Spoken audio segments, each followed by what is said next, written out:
La mujer Rarámuri estaba perdida sola en el bosque, hasta que un hacendado la encontró y Mateo Villalobos jamás imaginó que aquella mañana fría de otoño, al salir a verificar los límites de sus tierras como hacía cada semana, su vida fuera a cambiar de una manera que nunca habría podido prever.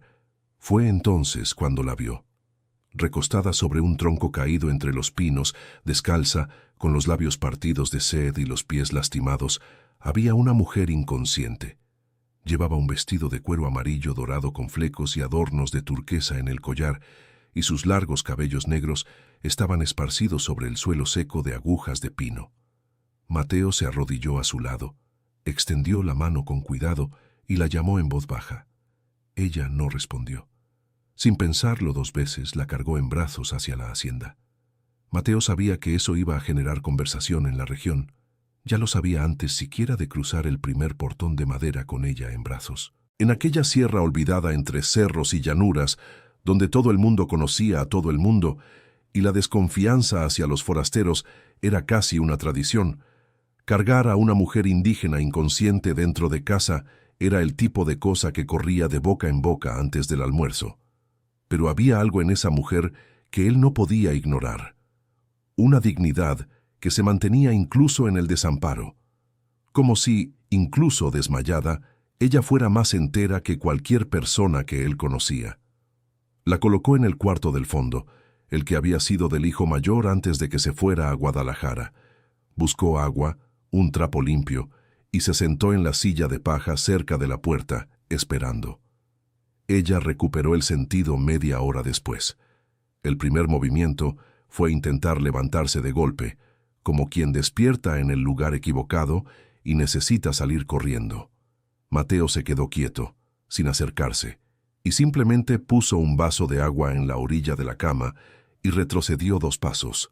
Ella miró el vaso, lo miró a él, miró la puerta, luego bebió el agua despacio sin quitarle la vista de encima.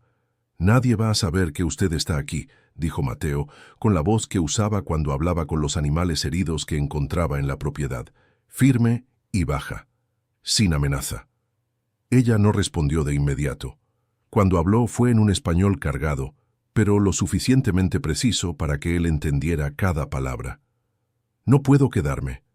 Usted apenas puede tenerse en pie».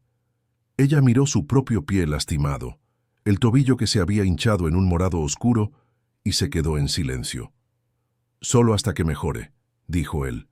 «Luego usted decide qué hacer». Ese fue el trato. Así de simple. Sin preguntas, sin condiciones, sin juicio. Y fue exactamente eso lo que la dejó más desconfiada que cualquier otra cosa lo habría hecho.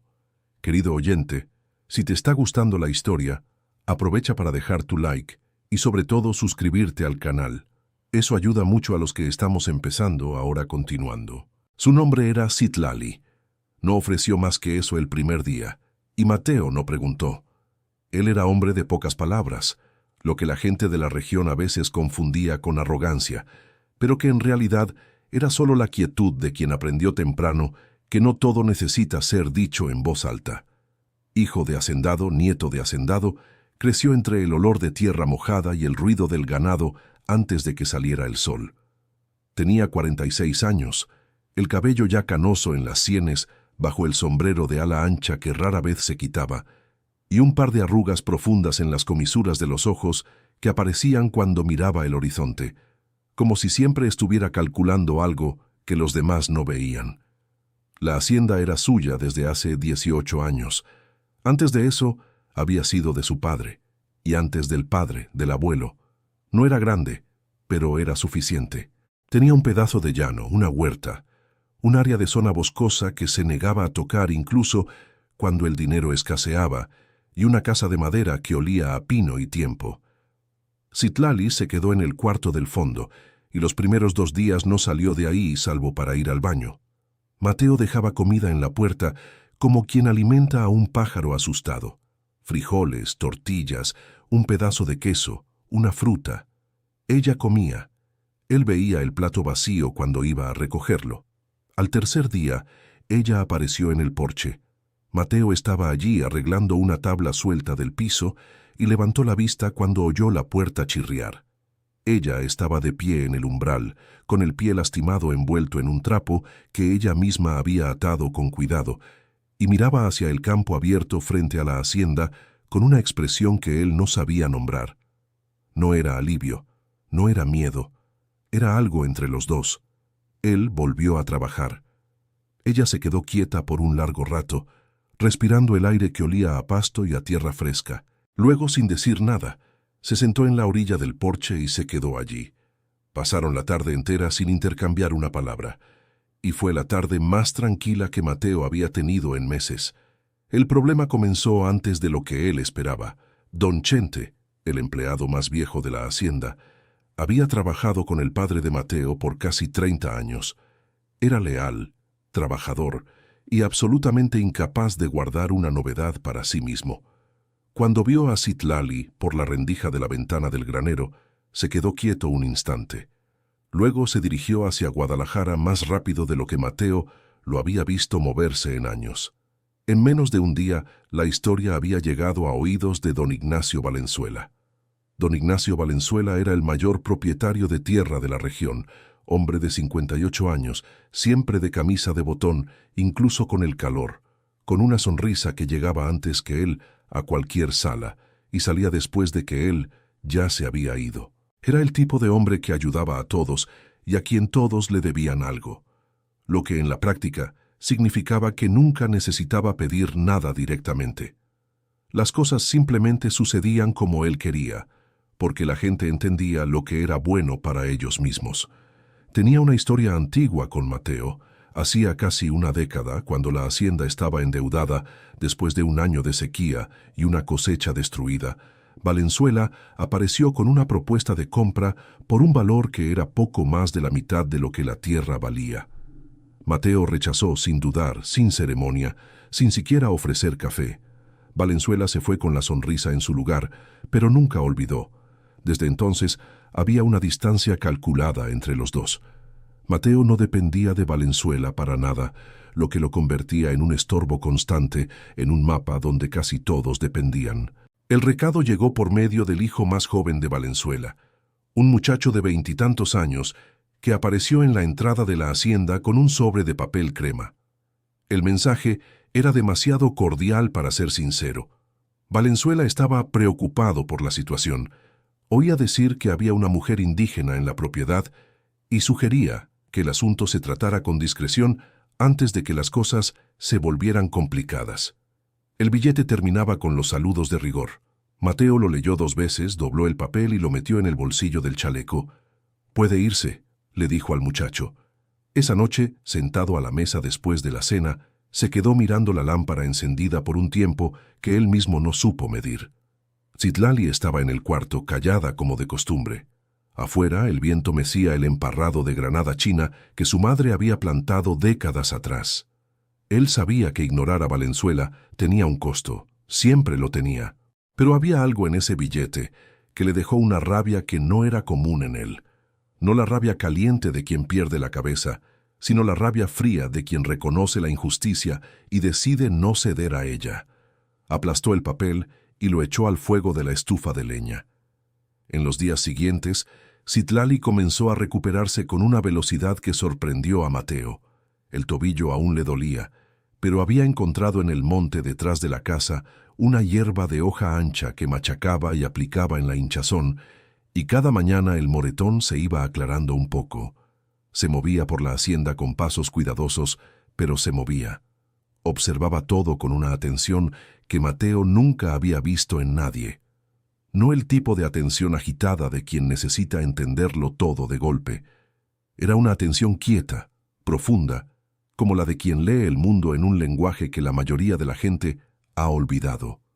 Cierta mañana, ella lo encontró intentando salvar a una gallina que había dejado de comer 2 días atrás. Él estaba arrodillado en el gallinero, mirando al animal con la expresión de quien ya ha renunciado a entender el problema. «Tiene parásito en el buche», dijo Citlali desde la puerta del gallinero. Mateo levantó la mirada. «¿Cómo sabe, señora?» «Por la forma en que mueve el cuello. Y por el estiércol». Él miró al suelo. Luego la miró a ella. «¿Qué hago?» Citlali entró al gallinero, fue hasta un estante de madera donde había algunos frascos viejos y preguntó si había ajo en la cocina. Mateo fue a buscarlo. Ella preparó una mezcla con el ajo machacado, un poco de agua tibia y una hoja que ella misma fue a cosechar en el patio, e hizo que la gallina lo tragara con una paciencia que él admiró en silencio. 2 días después el animal estaba comiendo con normalidad. Fue a partir de ese episodio que algo cambió entre ellos. No de forma dramática, no con palabras o gestos, solo una ligereza que se fue instalando despacio, como cuando la temperatura cambia antes de la lluvia y uno lo siente en el aire sin poder señalar exactamente qué cambió. Mateo empezó a notar detalles que no había notado antes. La manera en que ella miraba las plantas de la huerta, inclinando la cabeza hacia un lado, como si escuchara algo. La forma en que se sentaba en el porche por la tarde, con la espalda recta y las manos en el regazo, sin la tensión que tenía los primeros días. El hecho de que cuando sonreía, lo que era raro, era una sonrisa que llegaba primero a los ojos. Él tenía 46 años y se había vuelto muy bueno para no sentir nada que no fuera necesario. Desde que Estela se fue con los hijos 5 años antes, llevándose sus cosas y también algo que él nunca supo nombrar bien, había aprendido a vivir sin esperar nada del mañana. No era infelicidad, era una especie de armisticio con la vida. Bastaba el día. Pero Citlali perturbaba ese armisticio de una manera callada e insistente. Una tarde, mientras él arreglaba la cerca del potrero de abajo, ella apareció con 2 vasos de agua y se sentó en un trozo de madera caída. Se quedó observando su trabajo por unos minutos. «Tienes agua corriendo cerca de la superficie aquí», dijo ella sin rodeos. Mateo detuvo el martillo. «¿Cómo así?» «El suelo aquí es diferente al del resto, más oscuro, incluso seco. Quiere decir que hay humedad más cerca de la superficie. Tu mamá puso la huerta en el lugar correcto, pero se puede aprovechar más aquí abajo». Él miró al suelo, como si lo estuviera viendo por primera vez. Luego se agachó, tomó un puñado de tierra y lo sintió entre los dedos. Había algo diferente, de hecho, una plasticidad que el resto del suelo seco de la región no tenía. «¿Cómo sabes estas cosas?», preguntó él. «Las aprendí con mi abuela». Hizo una pausa. «Mi abuela sabía leer el suelo mejor que cualquier persona que haya conocido». Era la primera vez que hablaba de algo personal. Mateo no respondió de inmediato, para no espantar el momento. «Mi mamá era así con las plantas», dijo él después de un rato. Sabía lo que cada una necesitaba con solo mirar la hoja. Citlali asintió ligeramente. «Mi abuela decía que la tierra habla. Uno es el que se olvida de escuchar». Mateo se quedó con esa frase en la cabeza por días. Lo que sucedió después fue algo que él no había previsto y que cambió el equilibrio frágil que se había establecido en la hacienda. Doña Socorro, su vecina más cercana, una mujer de 72 años que había criado a 6 hijos sola tras quedar viuda y que sabía todo lo que ocurría en un radio de 10 kilómetros antes que cualquier periódico, tocó a la puerta una mañana con un frasco de cajeta de Celaya y ojos que ya lo habían dicho todo antes de que hablara la boca. «Mateo, necesito decirte algo». Él la invitó a pasar. Ella se sentó en la silla frente a la ventana, lo cual no era coincidencia, porque desde allí se veía el patio donde Citlali, en ese momento, estaba separando semillas en un sedazo que había encontrado en la despensa. Doña Socorro miró hacia la ventana por un instante. «Don Ignacio Valenzuela anda diciendo por ahí», dijo ella volviendo la mirada hacia Mateo, «que estás escondiendo a una mujer fugitiva, que su comunidad la está buscando». Mateo puso la tetera al fuego sin apresurarse. «Don Ignacio habla mucho». «Habla, pero la gente escucha, Mateo. Tú sabes cómo es aquí». «Lo sé. Don Faustino de la miscelánea ya no quiere fiarle. Dijo que hasta que la situación se aclare, prefiere esperar». Bajó la voz aunque no había nadie más en la sala. «Y hay hombres de su comunidad que ya pasaron por la carretera 2 veces esta semana». Mateo se detuvo con la tetera en la mano. «¿Cuántos?» «2, a caballo». Le preguntaron a don Chente si conocía el camino que baja al fondo de su propiedad. Él se quedó callado un momento. Luego volvió a poner la tetera al fuego, despacio. «Gracias, doña Socorro». Ella se quedó tomando el café que él preparó, y antes de irse, cuando ya estaba en la puerta con el frasco vacío de cajeta en la mano, se volvió y dijo algo que él no esperaba. «Ella tiene buena energía, esa mujer. Se nota. Cuida lo que está a su alrededor». Hizo una pausa. «No dejes que el miedo de los otros mande más que tu conciencia». Y se fue. Mateo se quedó parado en el umbral un minuto entero, mirando hacia el patio donde Citlali seguía separando las semillas, con esa paciencia que parecía infinita. Esa noche, cuando ella volvió al cuarto después de la cena, él tocó suavemente la puerta. «¿Puedo pasar?» «Puedes». Él se quedó en el vano de la puerta, sin saber bien cómo empezar. Había sido directo toda la vida. No veía razón para cambiar ahora. «Hay 2 hombres de tu comunidad que pasaron por la carretera. Probablemente van a aparecer por aquí». Ella no mostró sorpresa, pero algo en su rostro cambió de una manera que él había aprendido a reconocer en las últimas semanas. Esa tensión sutil que se instalaba en las comisuras de los ojos cuando estaba controlando una emoción que no quería mostrar. «¿Cuándo?» «No sé. Puede ser mañana, puede ser esta semana». Ella se quedó en silencio un momento. «Puedes decir que no estoy aquí». «Puedo. Pero te va a costar algo». «Ya me está costando». Ella lo miró con una expresión que él no supo clasificar. No era gratitud exactamente. Era algo más parecido a asombro. Como si no estuviera acostumbrada a la idea de que alguien pudiera elegir pagar un costo por ella sin esperar nada a cambio. «¿Por qué haces esto?», preguntó ella. Mateo pensó en la respuesta por un tiempo. Luego dijo la verdad. «Porque no hiciste nada malo, y a mí no me gusta hacer lo que parece correcto cuando conviene y malo cuando cuesta».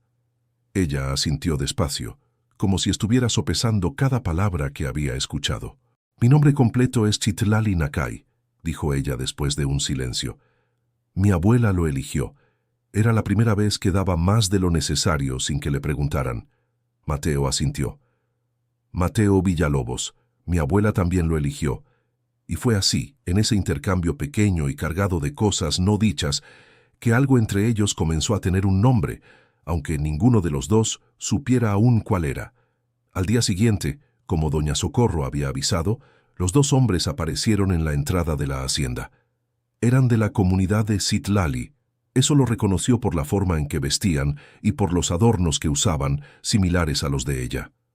Uno era mayor, tendría unos 50 años, de rostro serio y ojos que evaluaban todo de una vez. El otro era más joven, tal vez 20 y tantos, y se quedaba un paso atrás del primero como quien aún está aprendiendo la postura que el otro ya tenía. Mateo salió a recibirlos antes de que llegaran a la puerta. «Buenos días», dijo el mayor con un español formal que sonó como algo aprendido con esfuerzo. «Buscamos a una mujer. Debe haber pasado por aquí». «Mucha gente pasa por este camino», dijo Mateo, sin prisa. «Esa no pasa por caminos normalmente». El hombre describió a Citlali con precisión. El cabello, el vestido, los adornos de turquesa. «La señora es de nuestra comunidad. Se fue sin avisar. Estamos preocupados». Mateo miró a los 2 por un momento. «Aquí solo estoy yo, mi empleado y los animales». Hizo un gesto vago hacia el pastizal. «Pueden revisar si quieren». El hombre mayor lo miró por un largo rato, de esa manera que hace que la mayoría de la gente retroceda o llene el silencio con explicaciones. Mateo no hizo ni una cosa ni la otra. «Si la señora aparece, avise», dijo el hombre por fin. «Claro». Se fueron por el mismo camino de tierra apisonada por el que habían llegado, sin prisa, sin volverse a mirar. El más joven miró una vez por encima del hombro. Mateo se quedó quieto hasta que desaparecieron en la curva del camino. Las manos le temblaban ligeramente cuando volvió a entrar. Había mentido. Era la primera mentira que contaba desde... No podía recordar cuándo había sido la última. Quizás nunca. Lo habían criado con la idea de que la mentira era cosa que el hombre pequeño usaba cuando no tenía valor para enfrentar la verdad. Y ahí estaba él, con 46 años, mintiendo en la propia puerta de su casa, por una mujer que había encontrado inconsciente hacía poco más de una semana. Y lo peor, no se arrepentía. Citlali estaba en la cocina cuando él volvió, fingiendo mover una olla que no estaba en el fuego. Ella lo había oído todo desde la ventana. Él lo sabía, y ella sabía que él lo sabía. «Eran Pancho y Gavino», dijo ella sin volverse, «enviados por el anciano». «¿Quién es el anciano?». Ella soltó la olla, fue a la silla y se sentó con la postura recta que tenía siempre, pero con un cansancio en los hombros que no estaba allí antes. «Don Melquíades es el líder de nuestra comunidad». Hizo una pausa. Y fue él quien decidió, sin preguntarme, que debía unirme a Braulio, un hombre de la otra aldea mayor que mi padre si mi padre viviera, para sellar un acuerdo sobre un terreno disputado entre las dos comunidades. Mateo se quedó callado. «Y tú dijiste que no», dije. No estaba acostumbrado a eso. ¿Y luego? Y luego se volvió imposible quedarse. No de un día para otro. Fue despacio. Las mujeres que antes me llamaban para coser juntas, de repente, ya no me llamaban. A los niños a quienes enseñaba los sacaron de las clases que daba. Don Melquíades nunca dijo nada directamente, pero todo el mundo entendía lo que su silencio significaba. Ella miró sus propias manos. La noche antes de la ceremonia, simplemente me fui. No lo planeé. Salí caminando en la oscuridad y no paré, hasta caer en el tronco. Hasta caer en el tronco. Se quedaron en silencio por un rato. Afuera, un par de sensontles se llamaban el uno al otro en el papayo del patio. «Don Melquíades no va a rendirse», dijo ella. «Lo sé. Esto te va a costar más de lo que imaginas». «Probablemente». Ella levantó la mirada hacia él con una expresión que mezclaba admiración y una especie de irritación impaciente, como quien no entiende por qué el otro no está calculando bien su propio riesgo. «Eres terco». «Lo soy». Mi madre se quejaba de eso hasta el último día. Y por primera vez desde que había llegado, Citlali soltó una risa de verdad. Pequeña, breve, pero de verdad. Y ese sonido, ese momento pequeño en medio de todo, quedó guardado en algún lugar dentro de Mateo que él no visitaba desde hacía mucho tiempo. Querido oyente, si está disfrutando la historia, aproveche para dejar su like y, sobre todo, suscríbase al canal. Eso ayuda mucho a quienes estamos empezando. Ahora continuando. El problema se multiplicó más rápido de lo que él había calculado. Don Ignacio Valenzuela, al saber que los enviados de don Melquíades habían salido de la hacienda de Mateo sin resultado, vio en ello una oportunidad que no podía desperdiciar. Hacía años que la comunidad liderada por don Melquíades tenía una disputa de límites con don Ignacio sobre una franja de terreno entre las propiedades, un área de casi 20 hectáreas cubierta por zona boscosa que ambos bandos reclamaban. Nunca había llegado a nada porque ninguno de los dos tenía documentación suficientemente clara. Don Ignacio fue personalmente a visitar a don Melquíades. Mateo se enteró de esto por medio de doña Socorro, quien se enteró por el panadero, quien se enteró por el hijo de don Chente, que había visto el coche de don Ignacio pasando por la carretera que llevaba a la comunidad de Citlali un miércoles por la mañana. La cadena de información era informal, pero en la Sierra Madre era más confiable que cualquier informe escrito. Lo que don Ignacio le había dicho a don Melquíades, nadie lo sabía con certeza.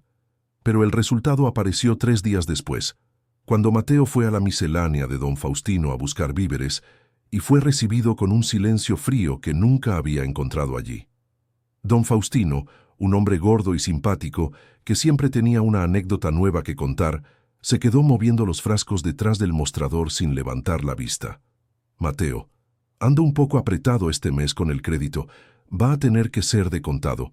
Mateo puso el dinero en el mostrador sin comentar, agarró los víveres y se fue. Pero a la salida, escuchó a su izquierda a 2 hombres hablando en voz baja, y uno de ellos dijo un nombre que hizo que algo se le encogiera en el pecho: Citlali. No se detuvo. Salió por la puerta, puso las bolsas en la camioneta y se quedó sentado un momento con las manos en el volante antes de encender el motor. La presión estaba creciendo. Él lo había previsto. Lo que no había previsto era que creciera tan rápido. Esa semana, su hija mayor apareció. Beatriz tenía 32 años, la misma nariz del padre y la misma terquedad, pero una versión más impaciente de ella, calentada por los años que había pasado en Guadalajara y por el marido que tenía opiniones sobre todo. Llegó una tarde de sábado con el coche alquilado, el hijo de 6 años corriendo adelante y una mirada que Mateo reconoció como la de quien viene con una lista de cosas que decir y no se va sin haberlas dicho todas. Ella vio a Citlali antes de entrar a la casa. Citlali estaba en el patio, doblando las hojas de una planta con cuidado, separando lo que iba a usar de lo que iba a desechar. Beatriz se quedó mirando un segundo. Luego entró por la puerta delantera sin comentar. La cena fue tensa de esa forma silenciosa que las familias saben ser. El nieto de Mateo, Pablito, corrió al patio para ver a los perros y terminó acercándose a Citlali sin ceremonia, como hacen los niños cuando aún no han aprendido a temer lo que no conocen. Citlali se agachó para hablar con él a su mismo nivel, le mostró la diferencia entre las hojas que había separado, y el niño quedó completamente encantado con esa mujer de cabello largo que sabía el nombre de cada planta del patio. Beatriz observó todo desde la ventana de la cocina, con una expresión que era demasiado complicada para tener un solo nombre. Después de que el niño se fue a dormir, ella jaló a su padre a la sala. «Papá, necesito hablarte en serio. Aquí estoy. La gente está hablando. Lo escuché en la farmacia, lo escuché en la panadería. Don Ignacio está usando esta historia para manchar tu nombre, diciendo que le estás dando cobertura a alguien que huyó de su propia comunidad, que no respetas las costumbres de la región». Mateo se quedó mirando a su hija con esa calma que ella siempre encontraba insoportable. Él siempre encuentra la manera. Pero esta vez hay más gente escuchando, papá. Bajó la voz para que no llegara al cuarto del fondo.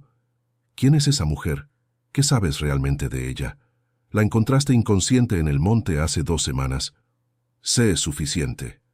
Eso no es una respuesta. Es la única que tengo. Beatriz se quedó mirando a su padre por un largo momento. Había rabia allí, pero también había algo más profundo que la rabia. Había miedo. El tipo de miedo que sienten los hijos cuando ven a sus padres metiéndose en una situación que parece más grande de lo que pueden controlar. No quiero que te lastimes. Lo sé. Y sabes que lo digo porque me importas. También lo sé. Respiró hondo. Pero no vas a cambiar de opinión. No. Tomó el abrigo de la silla y se fue al cuarto donde dormía su hijo, sin cerrar la puerta de golpe, pero cerrándola con la firmeza de quien necesita poner una barrera física entre ella y la conversación que no pudo ganar. Mateo se quedó solo en la sala por un rato. Luego salió al corredor. Citlali estaba allí. No se había dado cuenta de que ella había salido del cuarto. Estaba sentada en el banco de madera, mirando al cielo lleno de estrellas, con la expresión de quien está teniendo una conversación interna larga y difícil. «¿Oíste?», dijo él. No era una pregunta. «Oí». Él se sentó en el otro banco, al otro lado del corredor. «Ella tiene razón en preocuparse». «Sí». «Pero eso no cambia nada». Citlali volvió el rostro hacia él. «Mateo, necesito contarte algo». Había algo diferente en su voz, una seriedad que no era nueva, pero que esa noche estaba más a flor de piel. «Puedes decirlo. La franja de tierra que don Melquíades quiere sellar con este acuerdo, la mitad es mía. Mi abuela me la dejó en un documento. Lo registró hace 30 años en una carpeta de escritura que nadie sabe que existe, porque nunca confió en don Melquíades con esa información». Hizo una pausa. «Lo descubrí cuando mi abuela me dio el documento antes de irse de este mundo hace 2 años. Lo guardé porque no sabía qué hacer con eso. Después don Melquíades vino con el acuerdo con Braulio y entendí que esa tierra estaba en medio de todo esto». Mateo se quedó muy callado. «¿Y no lo revelaste?» Si lo revelaba, don Melquíades iba a querer que firmara algo transfiriendo el derecho a la comunidad y iba a usar el matrimonio como presión para eso. Era una trampa de cualquier modo. «¿Dónde está el documento?», Conmigo. Estaba conmigo cuando me encontraste. Bajó la mano al costado del vestido, donde había una costura doble más gruesa que el resto. Cosido aquí. Mi abuela me enseñó a esconder las cosas importantes en el lugar que la gente mira pero no ve. Mateo miró la costura del vestido por un momento. Luego la miró a ella. Eso lo cambia todo. Lo cambia. Y por eso necesitaba decírtelo. Porque ahora no solo me estás protegiendo a mí. Estás en medio de una disputa por la tierra que involucra a don Ignacio Valenzuela, a don Melquíades y a una escritura que ninguno de los dos sabe que existe. El peso de lo que había dicho se posó lentamente entre ellos. ¿Por qué me lo dices ahora? Ella lo miró por un largo momento, con esos ojos que siempre parecían estar evaluando más de lo que estaba frente a ellos. Porque mentiste por mí en la propia puerta de tu casa y vi tus manos temblar después, y alguien que asume ese tipo de costo necesita saber por lo que está pagando. Mateo se quedó en silencio por un rato. Debiste habérmelo dicho antes. Sí, debí. Pero entiendo por qué no lo hiciste. Gracias. No tienes que agradecerme. Lo sé, pero gracias de todas formas. Se quedaron sentados en el corredor por un rato más sin hablar, con el canto de los grillos llenando el silencio de una manera que lo hacía más llevadero. Esa noche, Mateo no pudo dormir. Se quedó acostado con los ojos abiertos, mirando el techo de madera del cuarto, calculando. Había una ecuación difícil frente a él. Citlali tenía un documento que podría garantizarle el derecho sobre la tierra que estaba siendo usada como moneda de presión sin que ella lo supiera. Pero usar ese documento significaba entrar en una disputa abierta que involucraría a don Melquíades y de forma indirecta a don Ignacio Valenzuela. Y las disputas abiertas en regiones como aquella podían costar caro. Por otro lado, no hacer nada también tenía un costo. Él pensó en su padre. Su padre había sido un hombre que rara vez tomaba partido, que prefería el equilibrio al roce. Durante años, Mateo había confundido eso con sabiduría. Más tarde entendió que era a veces otra cosa, el miedo a pagar el precio de posicionarse. Se había jurado a sí mismo que no iba a heredar ese miedo junto con la tierra. Cuando el sol comenzó a salir, él ya sabía lo que iba a hacer. Buscó en el estante de la sala un viejo catálogo de direcciones que mantenía actualizado a mano, cosa de quien no confiaba en aparatos que se rompían.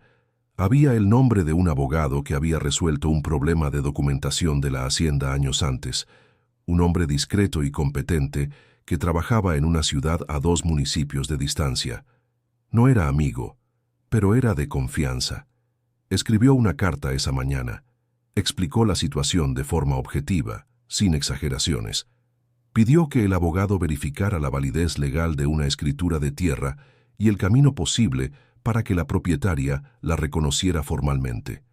No mencionó nombres además del suyo propio. Entregó la carta a don Chente para que la enviara, después de sopesar por un segundo si podía confiar en él. Decidió que sí. Don Chente había chismeado, pero nunca había traicionado. Había una diferencia entre los dos, y Mateo la conocía bien. Citlali lo vio sellar el sobre en la mesa de la cocina.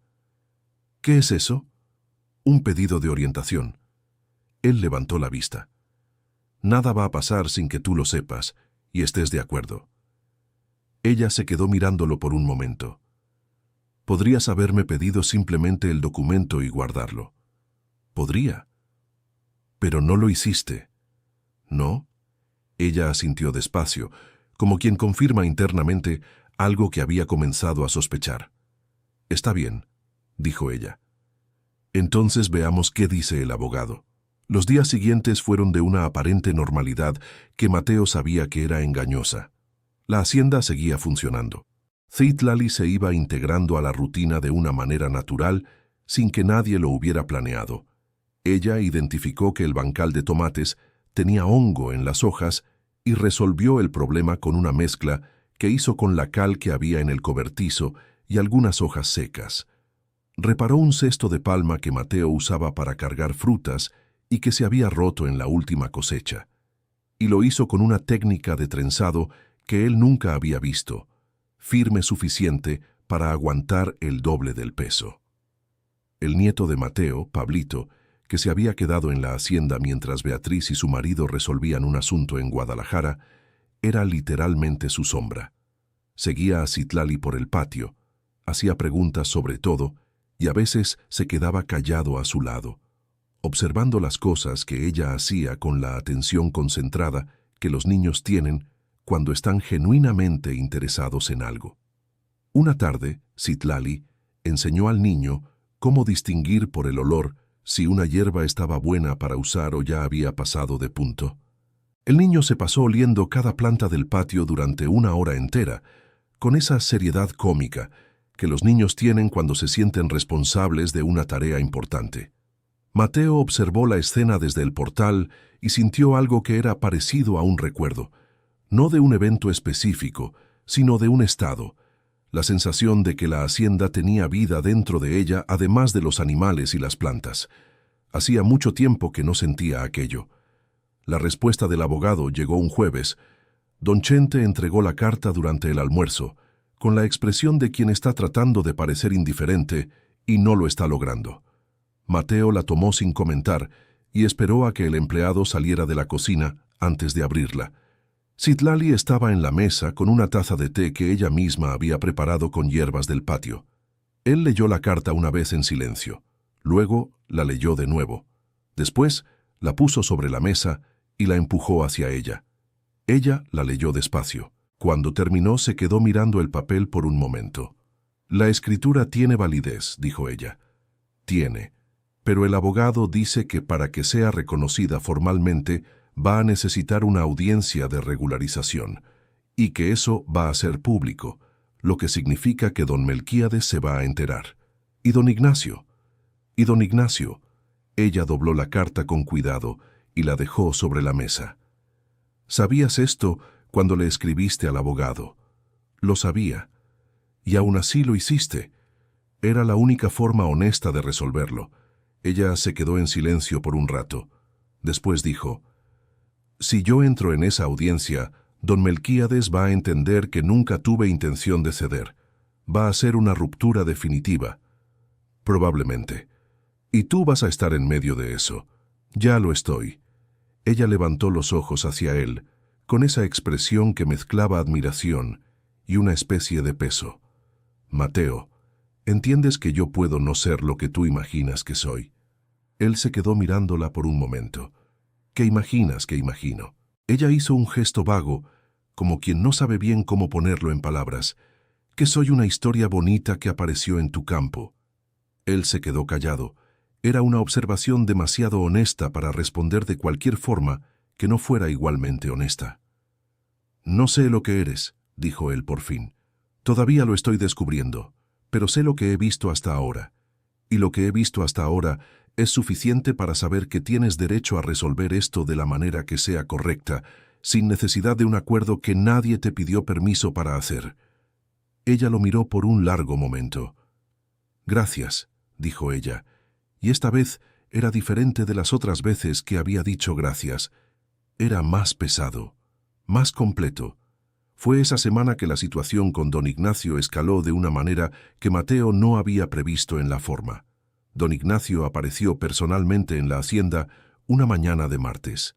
Vino en coche, pero bajó a pie y caminó hasta la puerta con la sonrisa de quien sabe que lo están viendo y quiere que el gesto parezca casual. Tocó la puerta como un visitante de buena voluntad. Mateo abrió. «Mateo, qué bueno verte». Don Ignacio extendió la mano. «Hace tiempo que no hablamos de verdad». Mateo estrechó la mano sin invitarlo a pasar. «Don Ignacio». Don Ignacio miró la hacienda con los ojos de evaluador que nunca lograba apagar del todo. «He oído que estás bien. Hacienda buena, producción estable». Hizo una pausa estratégica. «También he oído otras cosas. La región habla mucho». «Habla». Don Ignacio bajó el tono a la versión íntima. «Mateo, vine como vecino, no como adversario. La situación que creaste aquí está empezando a afectar a más de lo que crees. Tengo arrendatarios a los que no les gusta la inestabilidad. Don Melquíades está irritado, y cuando don Melquíades está irritado, las cosas se ponen complicadas para todos en la región. ¿Qué tipo de complicado? El tipo que cierra caminos, el tipo que boicotea el comercio. Don Ignacio abrió las manos en un gesto de quien solo está describiendo la realidad. Yo puedo mediar en esto. Conozco a don Melquíades desde hace 20 años. Si me dejas resolver, esa mujer regresa a donde vino, todo se queda tranquilo y no pierdes más clientela en la miscelánea. Mateo se quedó mirándolo por un rato. ¿Y tú qué ganas con esto? Don Ignacio sonrió, y por primera vez esa mañana la sonrisa llegó a su rostro antes de que la respuesta estuviera lista. Gano paz en la región, es lo que todos quieren. ¿Y el tramo de tierra en disputa con la comunidad? Una pausa mínima, casi imperceptible, pero Mateo la vio. Eso es un asunto aparte. ¿Ah, sí? Porque parece muy conectado. Don Ignacio reajustó la sonrisa. Mateo, vine de buena voluntad. Lo sé, y te recibo de buena voluntad. Pero la respuesta es no. Don Ignacio se quedó mirándolo por un momento con una expresión que era nueva. No enojo, no desprecio, sino algo más parecido a un reconocimiento a regañadientes, como si estuviera frente a una ecuación que no se resolvía de la forma esperada. Estás siendo terco. Lo soy. Gracias por venir. Don Ignacio se fue por el mismo camino por el que había llegado, con la sonrisa en su lugar, pero los hombros ligeramente diferentes. Mateo se quedó en el umbral y solo volvió a entrar cuando el coche desapareció en la curva. Citlali estaba en la cocina. Lo había oído todo. «Va a intentar otra cosa», dijo ella. «Seguro. ¿Qué crees que va a hacer?» Mateo pensó por un momento. «Va a presionar a don Melquíades para que actúe de forma más directa. Hasta ahora todo han sido insinuaciones y rumores. Don Ignacio quiere que don Melquíades haga el trabajo difícil por él». Citlali asintió lentamente. «Entonces necesito ir antes de que eso pase». Mateo levantó la mirada hacia ella. ¿Ir a dónde? A la comunidad. El silencio que siguió duró el tiempo que él necesitó para entender lo que ella estaba diciendo. «¿Quieres volver?» «No para quedarme, para enfrentar». Se puso de pie, con la espalda recta y las manos al costado del vestido donde el documento estaba guardado. «Si espero a que don Melquíades venga hasta aquí, llegará con la narrativa que quiera. Pero si me presento allá, sola, de frente, con lo que sé y con el documento, le quito el control de la narrativa de las manos». Mateo se quedó mirándola por un momento. «Eso es arriesgado». «Todo ha sido arriesgado desde que salí caminando por la zona boscosa aquella noche». Hizo una pausa. «Pero esta es la única forma que veo para resolver lo que es mío, sin depender de un abogado, sin depender de ti, sin depender de nadie más que de mí misma». Había algo en la forma en que lo dijo que era imposible de contradecir. No era orgullo, era claridad. El tipo de claridad que aparece después de mucho tiempo de confusión interna. «¿Cuándo?», preguntó él. «Mañana temprano». Él se quedó callado por un momento. «Voy contigo». «No». «Citlali». «Mateo». Ella lo miró con firmeza. «Si vas, la narrativa cambia. Se vuelve sobre el hacendado que interfirió. Tiene que ser sobre mí, solo yo». Él sabía que ella tenía razón. Eso hacía la cosa más difícil de aceptar, no más fácil. «¿Estás segura?» «No». Ella esbozó una sonrisa pequeña. «Pero es lo que hay que hacer de todas formas». Esa noche cenaron juntos en la mesa de la cocina y por primera vez desde que ella había llegado, la conversación fluyó de otra manera. No sobre la situación, no sobre estrategia, sobre otras cosas. Ella habló de su abuela, que había vivido 92 años y hasta el final podía identificar 12 tipos diferentes de lluvia por el olor que traía el viento. Él habló de su hijo mayor que se había ido a una ciudad grande a estudiar ingeniería y rara vez llamaba, no por maldad, sino porque había creado una vida nueva donde la hacienda estaba tan lejana como un sueño de infancia. «¿Lo extrañas?», preguntó ella. Extraño a quien era cuando aún estaba aquí. Lo que es ahora, lo conozco poco. Eso es triste. Lo es. Pero es honesto. Ella se quedó mirándolo por un momento. Eres muy honesto para el mundo en que vives. El mundo en que vivo es este. Hizo un gesto que abarcaba la cocina, la hacienda, todo. Y aquí la deshonestidad tiene consecuencias visibles. No hay dónde esconderla. Ella asintió pensativa. En la comunidad es diferente. La gente esconde muchas cosas bajo la costumbre. Hacen lo que siempre se ha hecho y eso se vuelve una armadura. Nadie tiene que justificar nada porque es tradición. Pero tú cuestionaste. Siempre cuestioné, desde niña. Mi abuela decía que había nacido con una piedra adentro, porque nunca aceptaba las cosas solo porque siempre habían sido así. Sonrió ante el recuerdo. Lo decía con orgullo, pero con preocupación a la vez. Sabía que una piedra adentro es pesada de cargar, pero también sirve de lastre. Ella lo miró, sorprendida por la imagen. Sirve. Cuando la cena terminó, ella se levantó para lavar los platos y él se quedó sentado, mirando la lámpara que chispeaba ligeramente. Había algo en la cocina a esa hora que era cálido de una manera que no era solo temperatura. «Citlali», dijo él. Ella se detuvo, con las manos aún en la jofaina. «Pase lo que pase mañana, quiero que sepas que yo me quedo aquí, no como obligación, como elección». Ella le dio la espalda por un momento. Luego se giró. «Lo sé», dijo ella.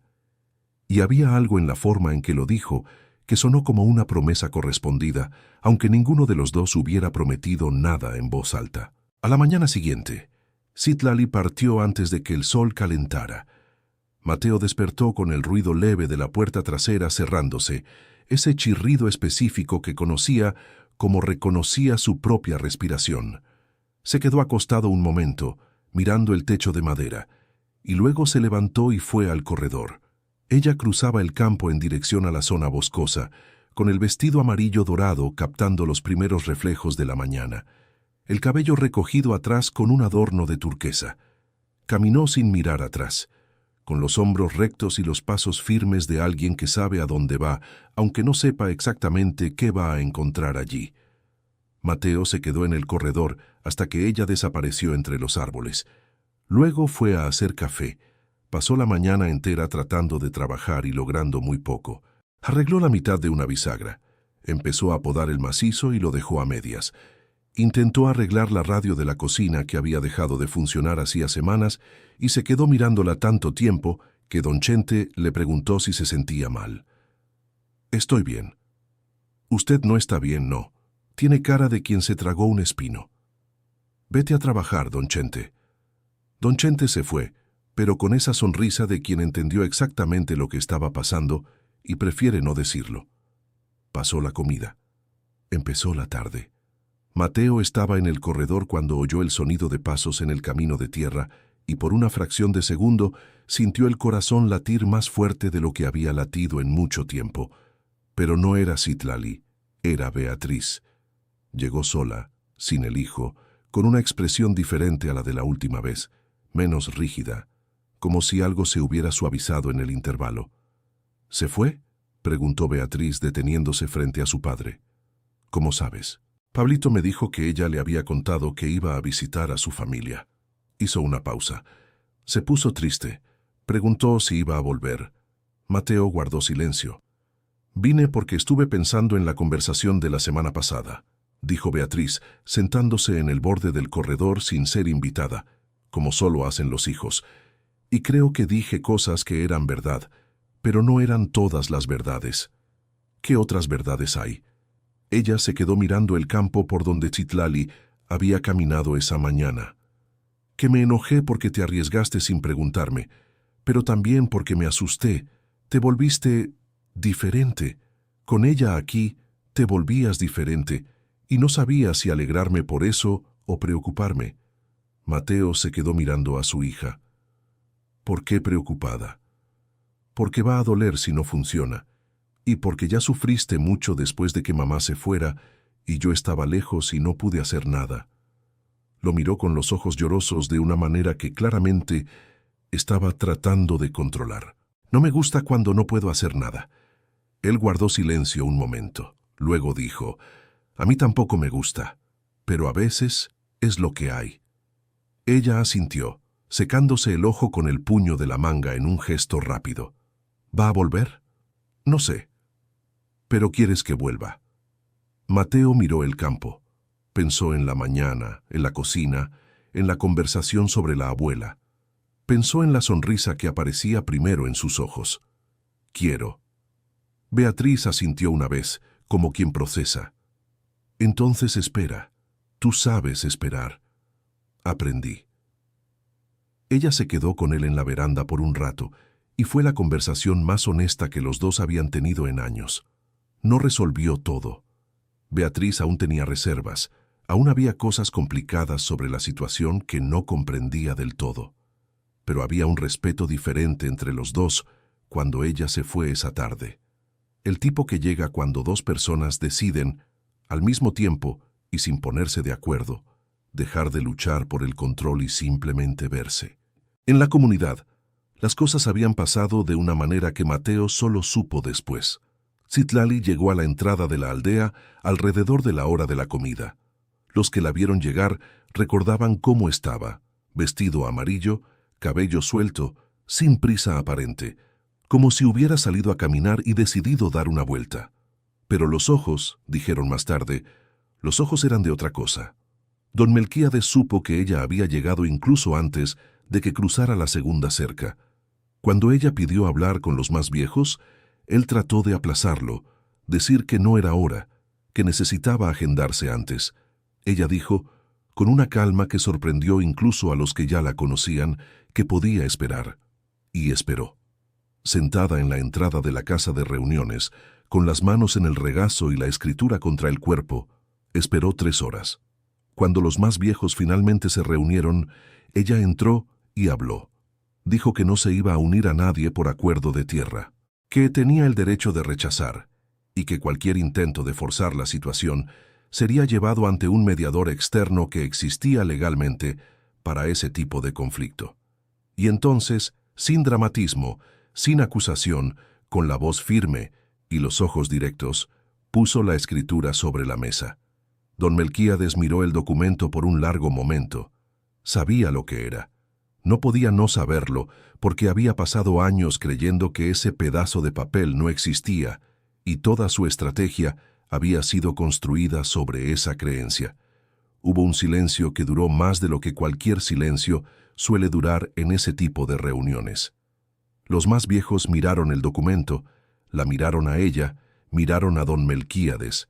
Él retrocedió. No dijo que estaba equivocado, no pidió disculpas, dijo que la reunión había terminado y se fue, pero retrocedió. Y ese retroceso, silencioso y no anunciado, fue una derrota que todos en la sala entendieron sin necesidad de que alguien la declarara. Querido oyente, si está disfrutando la historia, aproveche para dejar su like y sobre todo suscribirse al canal. Eso ayuda mucho a los que estamos empezando, ahora continuando. Las mujeres que se habían alejado de Citlali en los meses anteriores se quedaron en la puerta de la casa de reuniones cuando ella salió. No todas, pero algunas. Una de ellas, una mujer de mediana edad llamada Maestra Carmen, que había sido su maestra cuando era niña, dio un paso al frente y dijo algo en voz baja que solo Citlali escuchó. Citlali asintió sin sonreír, pero con los ojos suavizados de una manera que mostraba que aquello había dado en el blanco donde debía dar. Ella se fue de la comunidad esa tarde, no porque la hubieran expulsado, porque había resuelto lo que tenía que resolver, y lo que quedó fue la sensación de quien finalmente puso en su lugar un peso que había cargado torcido por demasiado tiempo. La caminata de regreso a la hacienda duró más que la ida. No fue directa. Se detuvo a la orilla de un arroyo para sentarse un rato, mirando el agua que corría sobre las piedras, con esa persistencia que tiene el agua. Pensó en su abuela, pensó en los últimos años, pensó en lo que había dejado y en lo que había encontrado, y en las formas en que esas dos cosas se superponían de maneras que aún estaba aprendiendo a entender. cuando la hacienda apareció frente a ella, con la luz de la tarde dorada golpeando el techo de lámina y el olor a tierra húmeda que el anochecer traía del campo, se detuvo un momento. Mateo estaba en la veranda. Ella lo vio de lejos, con ese sombrero de ala ancha que usaba incluso cuando no estaba trabajando, sentado en el banco de madera con las manos apoyadas en las rodillas. Él la vio cuando ella aún estaba en el campo y se quedó quieto.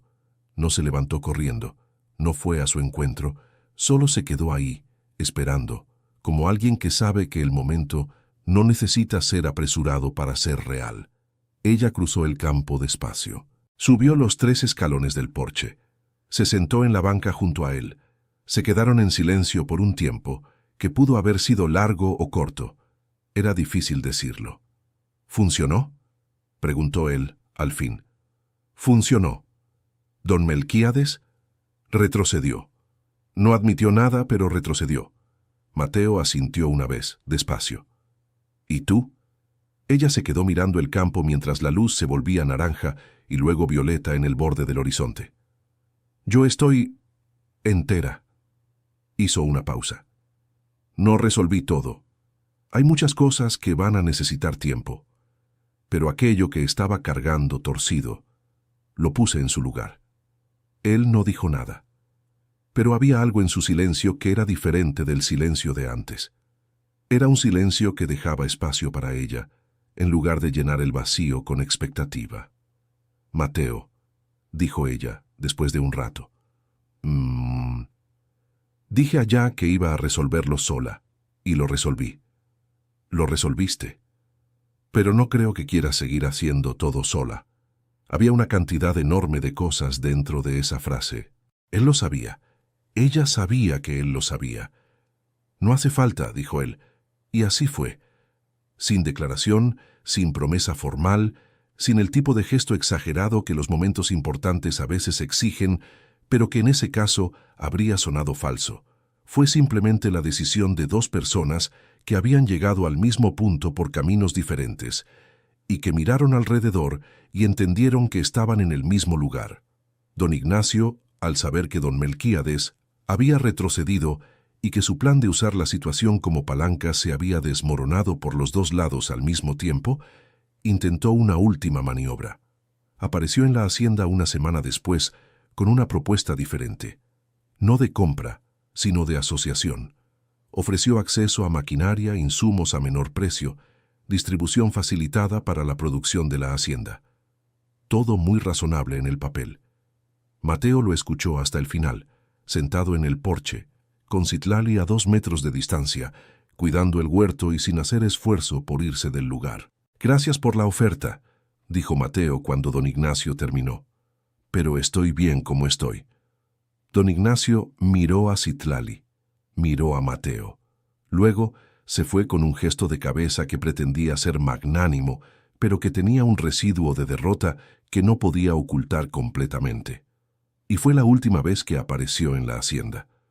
En los meses siguientes, algo fue cambiando en la región, no de forma dramática, sin alaraca, pero los pequeños rancheros que habían dependido de don Ignacio como intermediario para vender su producción, comenzaron a organizarse de otra manera, motivados en parte por el ejemplo de un hombre que había pasado años siendo presionado y no había cedido. Formaron un grupo informal de intercambios y negociaciones directas, sin intermediarios. Era algo pequeño, local, sin ambición de cambiar el mundo, pero era de ellos. Don Chente, que había chismeado tantas cosas en ese período, acabó siendo paradójicamente el más entusiasta de la red de rumores positivos que circulaba sobre la hacienda de Mateo. Le contaba a todo el mundo sobre las hierbas que Citlali cultivaba, sobre el té que ella hacía que le había mejorado su dolor de espalda, sobre la cestería que le había enseñado a su mujer, y como la gente de la Sierra Madre tiene una fidelidad profunda con las historias que las conmueven, la imagen de Mateo en la región se fue transformando de excentricidad en referencia. Beatriz volvió a la hacienda algunas semanas después, esta vez con su esposo, que vino más callado que la otra vez, observando más que hablando. Y Pablito corrió directo hacia Citlali, con la urgencia de quien tiene mucho que contar, y ya no aguantó esperar. tomándola del puño y jalándola hacia el cajete de albahaca que había crecido mucho desde la última visita. Citlali se agachó al lado del niño y escuchó cada detalle de las últimas semanas con la atención que ella dedicaba a todo lo que era pequeño e importante al mismo tiempo. Beatriz se quedó mirando la escena por un rato. Luego fue hacia su padre, que estaba en la veranda, y se puso a su lado sin hablar por un momento. «Ella se quedó aquí», dijo Beatriz por fin. Se quedó. ¿Lo esperabas? Esperaba que ella tomara su decisión, y deseaba que esa decisión fuera esta. Beatriz asintió. «Papá, creo que ahora entiendo lo que viste en ella desde el principio. ¿Qué? Que no te necesitaba para ser quien es». Hizo una pausa. «Eso es diferente de lo que solemos ver». Mateo miró a su hija por un momento con esa expresión que no era común en él, más abierta de lo normal, como si esa frase hubiera llegado a un lugar que él mismo no había sabido nombrar con tanta claridad. «Es diferente, sí». Beatriz se quedó ahí un rato. Luego bajó los escalones y fue a reunirse con su hijo en el jardín, y Mateo escuchó su voz mezclada con la voz de Citlali, explicando algo sobre las raíces del romero, y había en ese sonido mezclado algo que se parecía mucho a lo que la hacienda había perdido cuando Estela se fue y que él había aceptado como algo que no volvería. Pero estaba volviendo, de otra forma, con otra persona, por un camino que ningún plan habría previsto. Una tarde de sábado, semanas después de todo aquello, doña Socorro apareció con otro frasco de cajeta y con la sonrisa de quien tiene razón y no va a fingir que no la tiene. «Lo sabía», dijo ella, sentándose en la silla frente a la ventana, que era siempre la misma silla. «¿Qué cosa?», preguntó Mateo sin comprometerse. «De la muchacha. Lo supe desde la primera vez que la vi». Miró hacia la ventana donde Citlali pasaba con un manojo de hierbas en la mano. Quien sabe cuidar las cosas de alrededor, sabe cuidar a la gente. Y quien sabe cuidar a la gente es raro. Mateo puso la tetera al fuego. «Usted siempre supo todo antes que todos, doña Socorro». «Siempre lo supe, solo que la mayoría de la gente no me preguntaba». Sonrió con la satisfacción de una mujer que llegó a los 72 años exactamente como quiso. «Tú siempre preguntaste», eso dice mucho de un hombre. Cuando ella se fue esa tarde con el frasco de cajeta devuelto y lleno de conservas que Citlali había preparado, Mateo se quedó mirando el camino por donde desapareció y pensó que algunas cosas en la vida no cambian de forma dramática. Cambian poco a poco, en un cúmulo de mañanas y tardes y conversaciones y silencios que de repente, mirando hacia atrás, se revelan como una transformación completa que ocurrió mientras uno estaba ocupado viviendo. Hubo una cuestión que quedó por un buen tiempo sin resolverse entre ellos y que ninguno de los dos tocaba directamente, pero que estaba presente como la presencia de una nube antes de llover. ¿Qué eran el uno para el otro? No era una pregunta que necesitara respuesta urgente. Ambos habían aprendido, cada uno a su manera y por la fuerza de lo que habían vivido, que apresurar una respuesta era la mejor forma de dar un paso en falso. Pero había momentos en que la pregunta se acercaba más a la superficie, como cuando Mateo se despertó una noche con un sonido extraño del patio y antes de cualquier pensamiento, su primer movimiento fue revisar el cuarto de Citlali para asegurarse de que estuviera bien. Y lo estaba, durmiendo, y él se quedó en la puerta un segundo más de lo necesario antes de volver a la cama. O cuando ella, una tarde en que él había estado más callado de lo normal después de recibir una carta de su hijo mayor que era corta y fría como siempre, fue hacia él en el taller sin decir nada, puso un vaso de té en la mesa y se sentó en el banco de madera a su lado, simplemente presente, sin pedir explicación ni ofrecer consuelo vacío. Se quedó allí hasta que él terminó lo que estaba arreglando, y esa presencia silenciosa hizo más que cualquier palabra hubiera hecho. En una noche de lluvia fuerte, cuando se fue la luz y los dos se quedaron a la luz de la lámpara en la sala, ella preguntó por Estela, no de una manera invasiva. Fue un camino que llegó ahí de forma natural, después de una conversación sobre las estaciones y sobre cómo cada persona Tiene su forma de reaccionar al cambio. Ella no podía quedarse aquí, dijo él después de un silencio. No era defecto de ella. Necesitaba movimiento, compañía, un tipo de vida que la hacienda no ofrecía. Lo intentó por años, pero la hacienda fue ganando y ella fue perdiendo, y un día ella miró y decidió que ya no quería perder más. ¿Y los hijos se fueron con ella? Se fueron. Eran jóvenes. Su lugar era con la madre. Te quedaste muy solo. Él se quedó mirando la llama de la lámpara. Me quedé. Pero aprendí que solo no es lo mismo que vacío. Me llevó tiempo aprender eso, pero lo aprendí. Citlali se quedó en silencio por un momento. Mi papá se fue cuando yo tenía 6 años. No a otra ciudad, no a otra vida. Simplemente se fue. Mi mamá nunca me dijo por qué de manera directa, pero crecí entendiendo entre líneas que había una diferencia fundamental entre los dos que ninguno había visto antes de tener una hija juntos. Hizo una pausa. Mi abuela fue quien se quedó. Fue quien me crió en la práctica. Ella era fuerte. Lo era, pero no de la forma que la gente confunde con fuerza. No era dura, no era distante, era firme. ¿Sabes la diferencia? Sí. Firmeza es saber dónde estás, en qué crees, de qué no cedes. Eso no necesita hacer ruido. Mateo la miró con una expresión que era abierta de una manera que rara vez dejaba ver. Eres como ella. A veces creo que ella se quedó en mí más de lo que yo misma me quedé. Llovió fuerte aquella noche, y los dos se quedaron en la sala hasta tarde, con la lámpara creando sombras en las paredes de madera, hablando de cosas que no eran urgentes, pero que eran importantes de una manera distinta. El tipo de conversación que forma a una persona, que crea terreno común, que después de ocurrir vuelve a dos personas menos extrañas entre sí de lo que eran antes. Cuando la lluvia amainó, ya era tarde. Citlali se levantó y se fue al cuarto, y en la puerta dijo buenas noches del modo que se había vuelto natural entre ellos, sin ceremonia, sin el peso que había en los primeros días.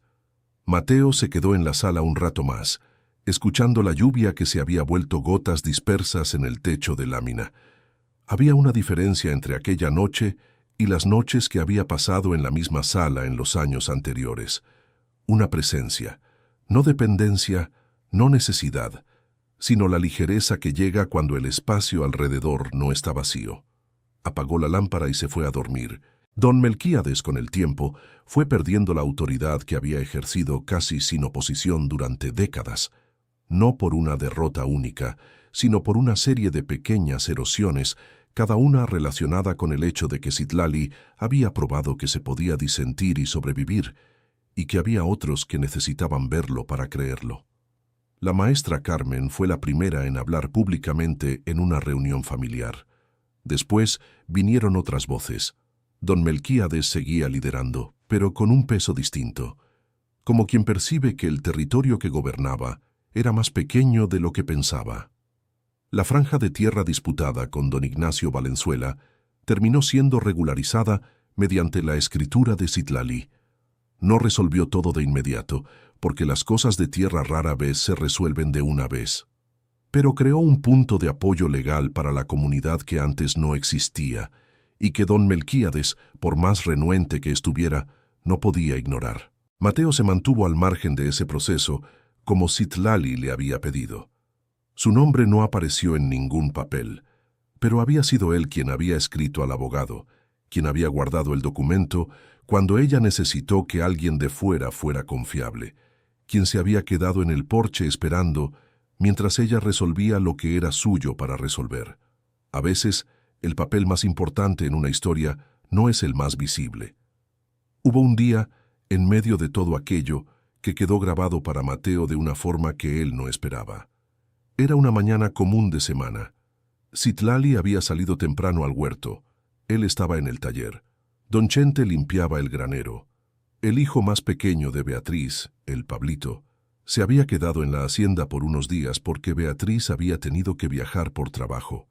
El niño conocía cada rincón de la propiedad como si fuera su propia casa y pasaba las mañanas corriendo entre el gallinero, la huerta y el campo con esa energía que solo los niños tienen.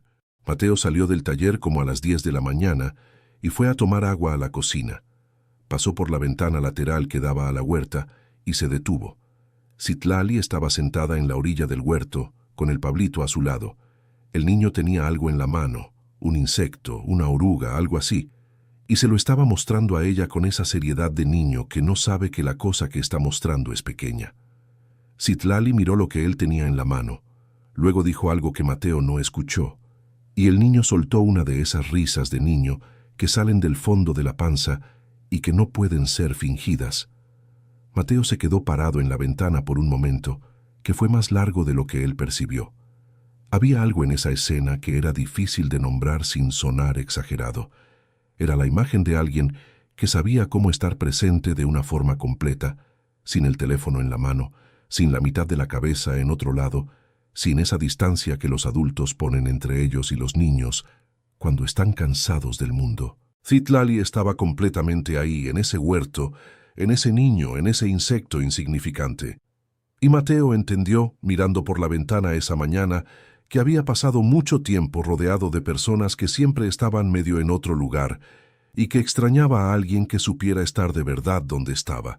Volvió al taller con ese pensamiento y no dijo nada al respecto, pero se quedó. La hacienda ganó una huerta nueva ese año, más grande que la anterior, planeada por Citlali con una lógica de espacio y ciclo que Mateo tardó un tiempo en entender, pero que cuando la entendió, quedó admirado de nunca haber pensado de esa forma. Cada planta en relación con la vecina, de un modo que ambas se beneficiaban. Sin desperdicio, sin competencia innecesaria. ¿Es como lo hacía tu abuela?, preguntó él una tarde, mientras trabajaban juntos en la tierra. Parecido. Ella decía que la naturaleza no tiene prisa, pero no pierde tiempo. Todo tiene un lugar y un momento. Eres muy parecida a ella. Citlali dejó de trabajar por un segundo. Lo miró con los ojos llenos de lágrimas, de un modo que no intentó ocultar. Es lo mejor que alguien puede decirme. Y eso quedó entre ellos, como quedan las cosas que se dicen en el momento justo, sin necesidad de repetirse para ser recordadas siempre. Una mañana de sol fuerte, con el olor a tierra mojada después de una lluvia que había llegado de sorpresa la víspera y que toda la región necesitaba, Mateo y Citlali trabajaron juntos en la huerta sin prisa y sin palabras necesarias.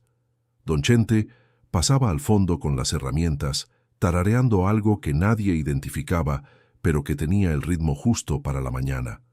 Los cenzontles hacían el ruido que los pájaros hacen cuando están contentos con el día. La hacienda tenía vida dentro de ella nuevamente. El tipo de vida que no es solo movimiento y trabajo, sino presencia. El tipo que hace que una casa sea una casa en lugar de solo un lugar donde se duerme. Mateo se detuvo un momento y miró alrededor, hacia la huerta, hacia la casa, hacia el campo que llegaba hasta el horizonte, hacia Citlali a su lado, con las manos en la tierra y el cabello recogido con el adorno de turquesa que usaba cuando estaba trabajando. Había llegado a la hacienda aquella mañana de otoño, recostada contra un tronco descalza y sin sentido, y se había quedado, por elección, con la firmeza de quien sabe distinguir lo que es miedo y lo que es decisión. La paz que ambos llevaban ahora no era la ausencia de todo lo que había sucedido, era el resultado visible de todo eso. Cada decisión difícil, cada costo pagado, cada momento en que cualquiera de los dos pudo haber retrocedido y no lo hizo. Y lo que quedó después de todo aquello era simple, sólido y verdadero. La decisión de quedarse. Fin de la historia. Llegaste hasta el final de esta historia y eso dice mucho de ti. Si te conmovió, dale like, suscríbete al canal y cuéntanos en los comentarios cuál fue el momento que más te emocionó. Nos encantaría leer lo que sentiste.